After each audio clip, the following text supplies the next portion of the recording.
এটি সত্যযুগের প্রাচীনতম সময় ছিল। ধর্ম তখন তার স্বর্ণযুগে অবস্থান করছিল। তবু সৃষ্টি গর্ভে এক অদৃশ্য আন্দোলন জন্ম নিয়েছিল।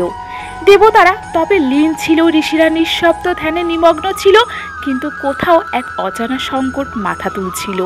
সেই সংকট ছিল দানব হয়গ্রীবের উদয়।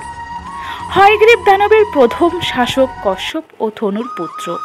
সে ছিল বল, বুদ্ধি ও ছলে অতুলনীয়। যখন ভগবান বিষ্ণু বেদ রচনা করে তা ব্রহ্মাকে অর্পণ করলেন, তখন মহাদেব লক্ষ্য করলেন, আজ যদি এই জ্ঞান অধার্মিক মানবদের হাতে পৌঁছে যায় তবে সৃষ্টির ভারসাম্য নষ্ট হয়ে যাবে। অতএব শিব সিদ্ধান্ত নিলেন, প্রলয় আসবে, সমগ্র মানব জাতির অবসান ঘটবে, শুধু মনু ও তার পত্নী রক্ষা পাবেন।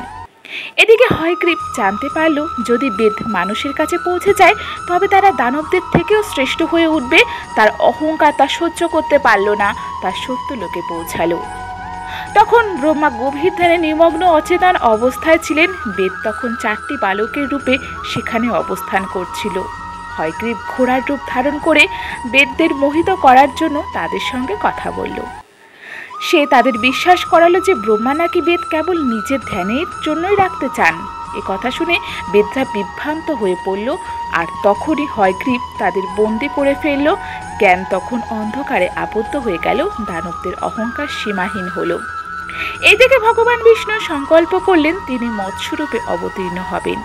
এদিকে পৃথিবীতে রাজা সত্যব্রত, যিনি ধর্ম, তপ এবং করুণার প্রতীক ছিলেন, একদিন নদীর তীরে স্নান করছিলেন। হঠাৎ তার অঞ্জলিতে একটি দিব্য মাছ দেখা দিল। মাছটি বলল, হে রাজন, আমাকে সমুদ্রে ফেলে দেবেন না, সেখানে বড় মাছেরা আমাকে গিলে ফেলবে। রাজা বিস্মিত হলেন এবং করুণায় প্রেরিত হয়ে মাছটিকে নিজের করমণ্ডলিতে রাখলেন। কিন্তু মাছটির আকার ক্রমে বাড়তে লাগলো। প্রথমে কমণ্ডলু ছোট্ট পড়ল, তারপর সরোবর, তারপর হ্রদেও অপ্রতুল হয়ে গেল। রাজা তখন বুঝলেন এ কোনো সাধারণ জলচর নয়, নিশ্চয়ই কোনো দেবতা। তিনি প্রার্থনা করলেন। তখনই জলের ভেতর থেকে প্রকট হয়ে ভগবান শ্রীহরি বিষ্ণু, উজ্জ্বল জ্যোতি ও করুণায় ভরা। হে সত্যব্রত, আমি সেই মৎস্য। হয়গ্রীব বেদ চুরি করেছে এবং শীঘ্রই শিবের প্রলয় এই সৃষ্টিকে ডুবিয়ে দেবে। কিন্তু এই মহাসংহার মধ্যেও সত্য জ্ঞান ও জীবনের নৌকাকে রক্ষা করা প্রয়োজন।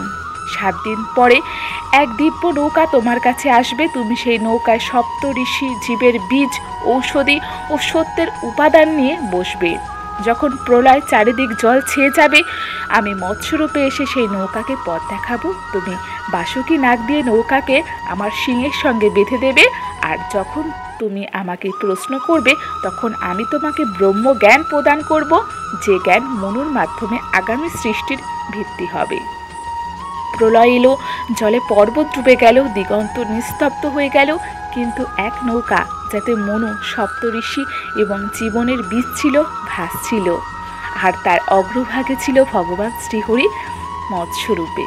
তিনি কেবল নৌকার রক্ষকই ছিলেন না, তিনি সৃষ্টির ভবিষ্যৎ বহন করছিলেন। হয়গ্রীবের সঙ্গে ভয়ঙ্কর যুদ্ধ হলো। মৎস্যাবতার তাকে বধ করলেন এবং পেটকে মুক্ত করে ব্রহ্মাকে ফিরিয়ে দিলেন।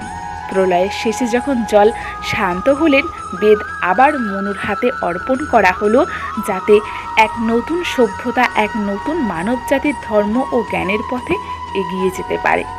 তো বন্ধুরা, এই ছিল আমাদের আজকের ভিডিও। আমাদের আজকের ভিডিওটি আপনাদের কেমন লাগলো? ভালো লাগলে লাইক, কমেন্ট, শেয়ার করতে ভুলবেন না। সবাই ভালো থাকবেন, সুস্থ থাকবেন এবং কমেন্ট বক্সে জয় শ্রী বিষ্ণু লিখতে একদমই ভুলবেন না।